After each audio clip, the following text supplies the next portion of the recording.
Hi, I'm the Russian Reversal, and I'm back, revamping the channel.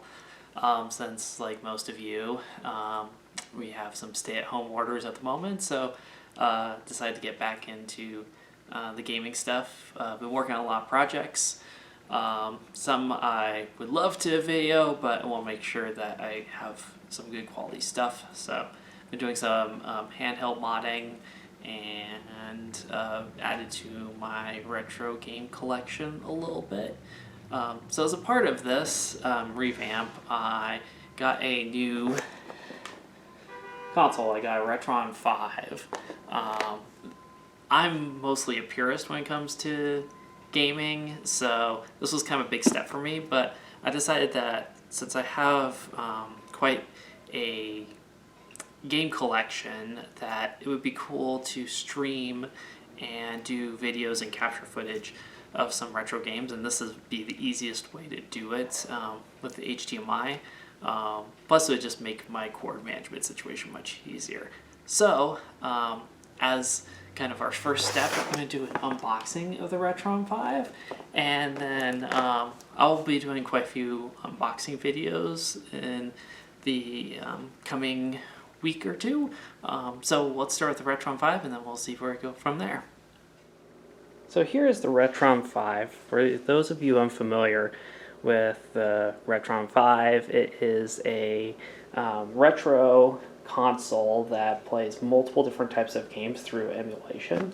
Linux based, it plays NES, Super NES, Famicom, Super Famicom, Sega Mega Drive, Genesis, Game Boy, Game Boy Color, and Game Boy Advance games.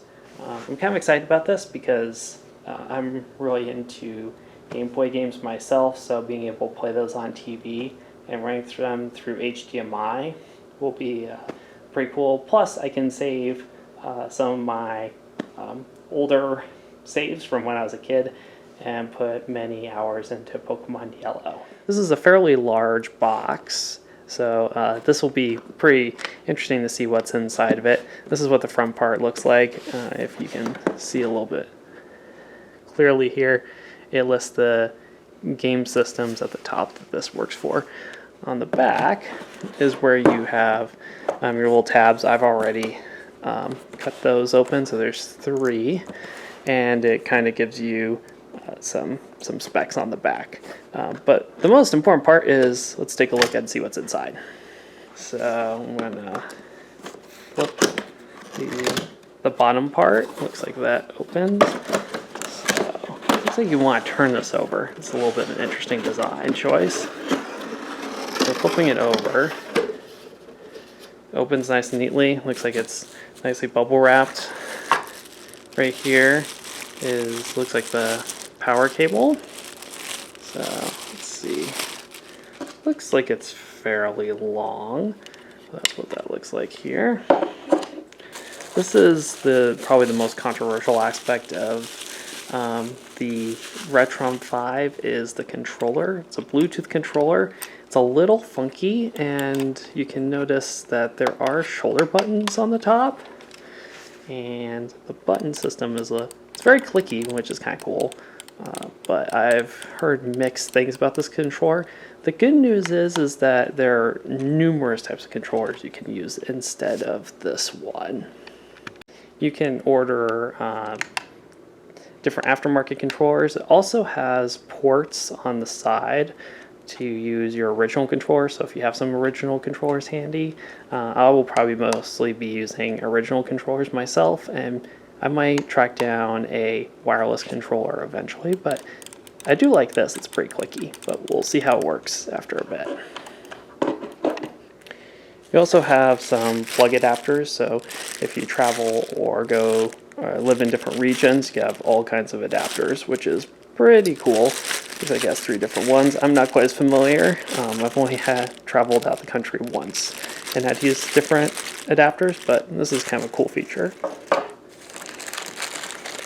Right here, let's see.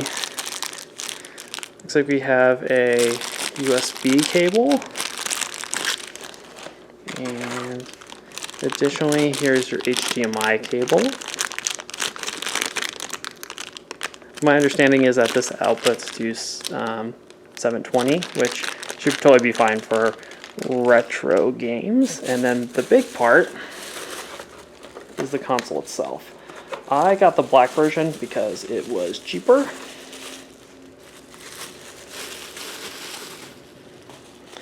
But nicely bubble wrapped, nicely packaged. It's got a little film on the top. And the cool part is it kind of nicely labels which games work. So you can see, get a little focus there. Game Boy, NES, Famicom, Super Famicom, Genesis. And you can see the different slots for it as well. So that's the Genesis slot, Super Nintendo slot, NES slot, Famicom slot. The region locking for Super Nintendo versus Super Famicom in Japan was physically based. So uses the same pin connectors, it's just there's a little tab in there. The NES and the Famicom use different pin sets, so that's why there's two different slots there. And then on the front, and the one I'll probably be using most in the short term will be the Game Boy slot. And then on the back, there are your different ports. So you have USB for charging a controller, AC, memory, so SD card slot, and your HDMI output, which is probably what I'm most excited about. Another thing I want to point out about the RetroN 5 is this is where the controllers go, so you can put in original controllers. So player 2 is on the right hand side and player 1 is on the left hand side. Looks like they have little covers that they come completely off. So Super Nintendo, NES, and Genesis. I'll probably be mostly using a Super Nintendo or a NES Dogbone controller. I also do have some Genesis games, so I'll be using a Genesis controller for that as well. So, build quality is okay. It's kind of cheap, somewhat cheap plastic. One cool thing is, looks like it will sit in there like so you can put the controller in back and not lose your controller. Additionally, I forgot to mention on the controller there is a micro USB slot, so that's where that micro USB cable goes to. And then lastly, we have the instruction manual. Nothing terribly exciting in there, but let's see what it looks like on the inside. So, got some good specs, multiple languages, which is nice. And then this is actually pretty cool. I like stickers. So here's a Hyperkin sticker. Looks like they have 3 different stickers that are included with the console. So there is what the RetroN 5 looks like. I will be doing some different projects regarding this, so I'll give you more thoughts on how it works later. But thank you for watching if you made it this far, and like and subscribe. Also, I've been posting regularly on Instagram and Facebook, so check out those links below. Thank you so much.